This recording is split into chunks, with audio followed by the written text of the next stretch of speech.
Good afternoon, YouTube. It is currently 2:15 p.m. in Eagleville, Missouri, and it is a mostly cloudy 73 degrees. I'm driving northbound on I-35 toward Albert Lea, Minnesota, with a load of galvanized steel utility poles that I picked up in Salina, Kansas. My load is due sometime tomorrow, but I will make the drop first thing in the morning. My plan is to arrive in Albert Lea in about 3.5 hours, and I will stay the night at the truck stop just down the road from my drop. I've talked to you guys before, I think, about the galvanized poles and securement of them, so I may not spend a whole lot of time on it, other than I will throw an extra strap or two just to make sure my load is secure. And these are actually pretty light loads, but they look really, really heavy. Looks can definitely be deceiving because I have 3 layers of galvanized poles, and I have the first 2 layers are 53 feet long, and the top layer is about 40 to 45 feet long. I forget exactly what it was. But anyway, my total weight for this load is 21,510 pounds. And looks can be deceiving because this is a very big looking load, but then I might haul a load of brick or a load of block, and it won't take hardly any room on my trailer. Basically, I couldn't fit another pole on this trailer if I wanted to. I think if they made another layer, it would be higher than 13 feet 6 inches, which is my max height, and I just don't think that they could fit another pole on there. But weight-wise, they could. Now, when I haul my brick and block, they don't take up hardly any room on my trailer, and they might be anywhere from 39,000 pounds to 46,000 pounds, and you just don't think that they would weigh that much, but like I said, looks can be deceiving. So anyway, today I think I want to talk to you about a case that I worked when I was in financial crimes. For those of you who don't know, I am a retired police detective, and I've in my time as a detective, I've been involved in a lot of stuff, a lot of pretty cool investigations, and I'm just trying to share those investigations. And I know some people think financial crimes is boring, even I do, and I was actually in the financial crime squad for a while. But there's still some pretty good stories in there, I think. So basically what happened was I get a report from this guy who says that he found out somebody used his information to buy a truck at a dealership in my city. And he only knew this because he got the payment book in the mail. So he had no clue that anybody did this until he got the payment book, which typically takes, I think, about a month for you to get in the mail. And so then that's when he started doing the whole what the heck stuff and finding out that somebody had fraudulently bought a pickup truck in his name. And it was like a $35,000, $40,000 truck, and at the time that's pretty pricey, because this was several years ago. So what I did was I issued an attempt to locate for the truck. I don't remember exactly how much information I had. I know I would have had the VIN and maybe the temporary tag number. But anyway, I issued an attempt to locate for the truck. An officer driving by a local gas station sees a truck at the gas pumps and remembers, hey, there was something about a truck just like that. Let me check what it is. So he's kind of lingering in the area, and as he's pulling, or he's pulling into the parking lot to kind of check on, what it is, because he knew he had something. He just didn't know exactly what.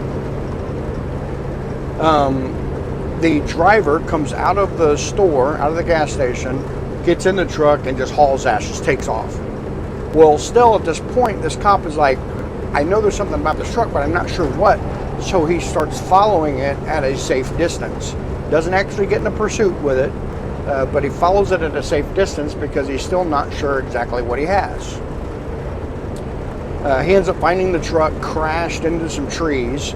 It was in a real thick wooded area, kind of similar to what I'm about to pass up here on my right. Very similar to something like that on my right, and just ran right up in the trees, banged up, scratched up, and abandoned. So then I get called saying, hey, we found this truck, and here's the situation, but we have no idea who was in it. Well, I go and get video from the convenience store, and really, I think it was even before I got the video. I went in to talk to the clerk about all this, and the clerk told me that the person that I'm looking for was just trying to pass. It was, I think it was a stolen check. He was trying to get pay for his gas and food and stuff with a stolen check, and they ended up declining him, and he took off out the store. Well, I managed to get video of the guy and issued an attempt to identify, and he was identified shortly after that, and I and then I started my investigation. So I went to so I got contacted by the credit union, or I contacted the credit union, and it just so happens I knew somebody that worked there that for the credit union that authorized the loan. He was a retired cop, and he does their investigations. Well, he asked me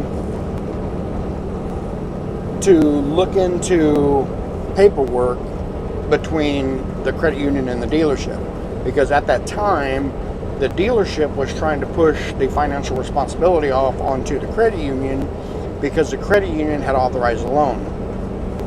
Well, basically what the credit union thought was that the dealership maybe had forged one of their pieces of paperwork, because what happened was they go through the whole pre-approval process, and everything is all fine and dandy. The dealership faxes all the paperwork to the credit union after they've already handed the keys over to this guy, and this guy's gone. And the credit union sent them back a message saying, hey, you are short this document. We need this document before we can actually approve the loan. So it was because it was in just the pre-approval stages. So after a few days have passed, the credit union is still saying, hey, we're not going to approve this loan if you don't give us this document. Well, lo and behold, the document was magically faxed to them, and the belief of the investigator for the credit union is that the guy who illegally bought the truck or fraudulently bought the truck would not return to sign this document, so he believes that it was probably forged. So I then go to the dealership, and I'm talking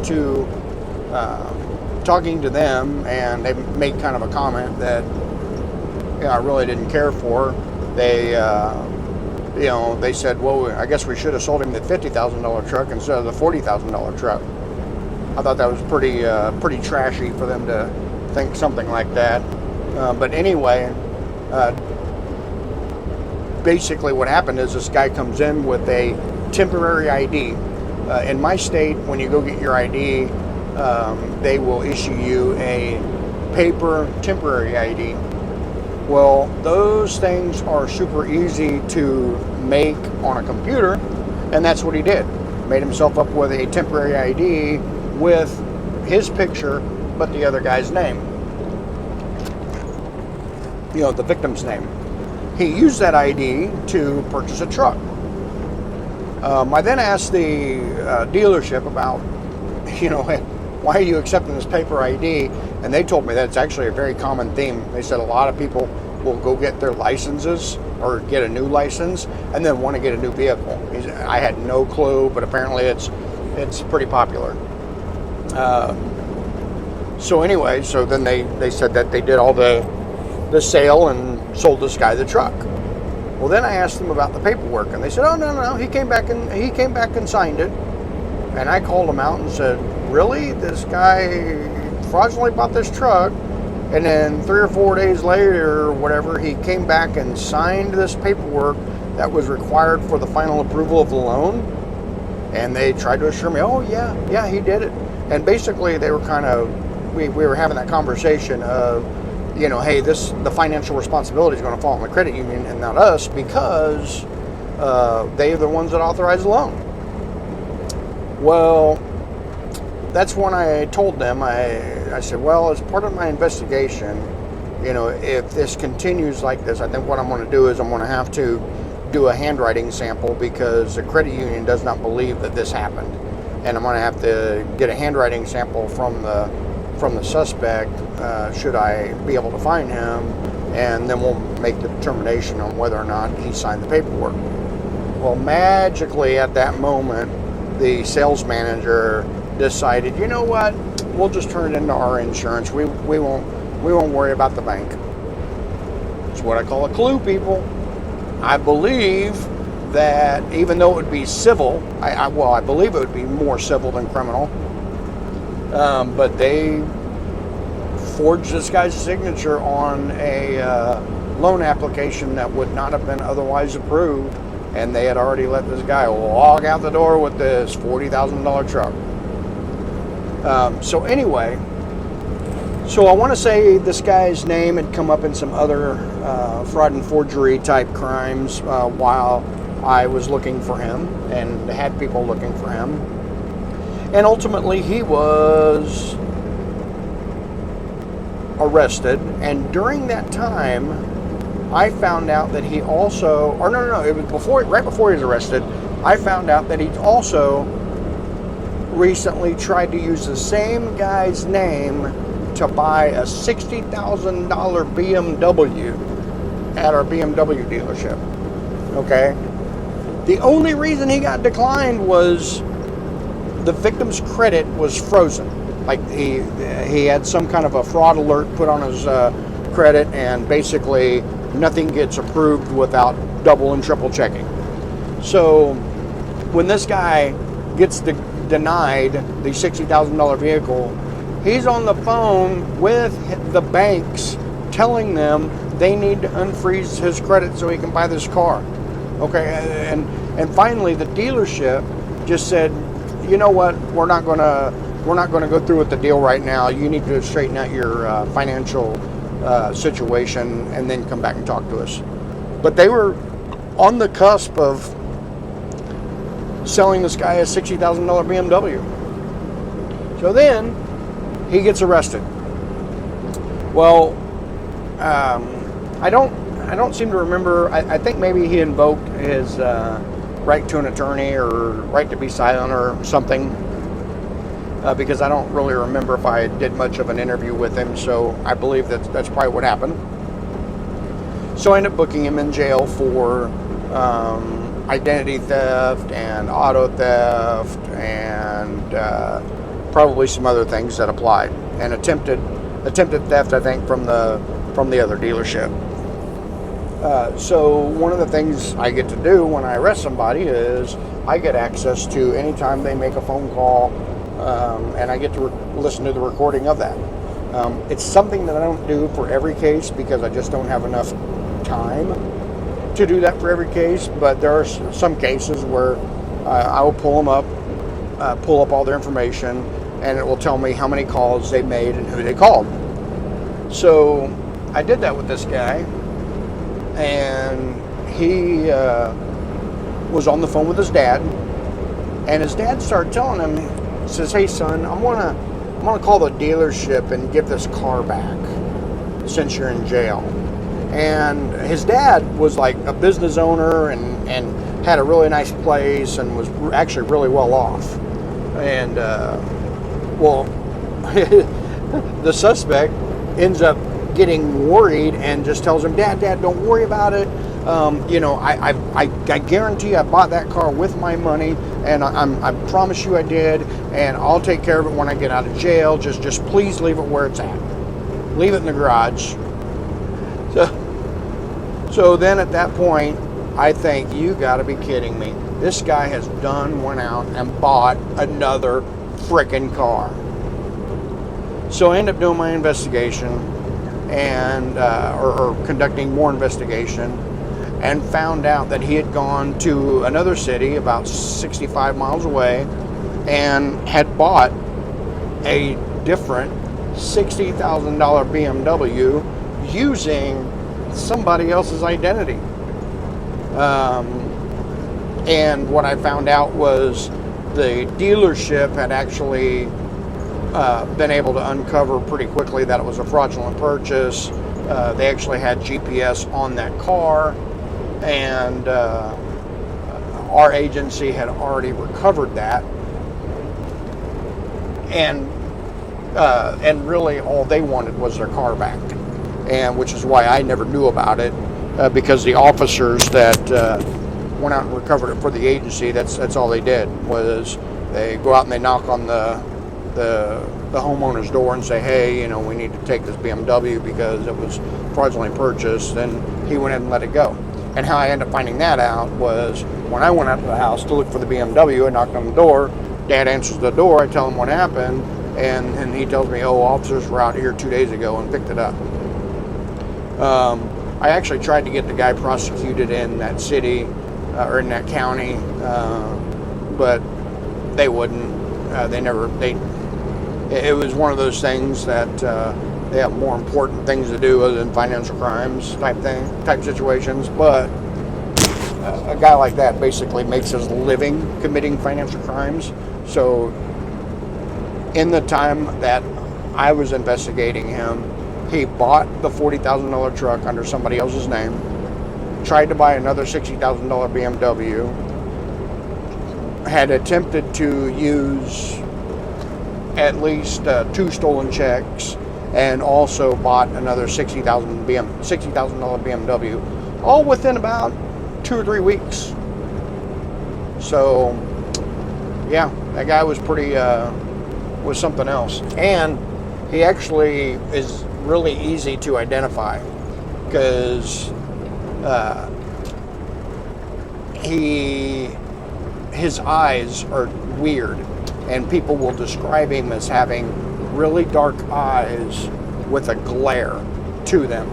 And sure enough, I don't know what it is, but he just has these really dark eyes. They're almost black with a sliver of like silver or white that goes through them. And in pictures, it looks like it's a glare from a flash, but it's not. It's what his eyes are. So when anybody ever told me that the suspect had really dark eyes with a glint or a glare to them, I knew exactly who they were talking about. But anyway, so that's that case. He ended up actually making a plea, and kind of a side story. I got into talking to his defense attorney, just kind of in passing, during one of the court hearings, and she was basically like, yeah, he used to work for his dad, made really good money, and got into drugs. I think it was meth is what she said he got into, and he just kind of went in the downward spiral from there, and just started committing all these crimes. He did a little bit of time in prison for this, and I seem to remember kind of looking him up a little bit after he got out of prison, and I want to say he was some kind of or working towards some kind of being some kind of a counselor.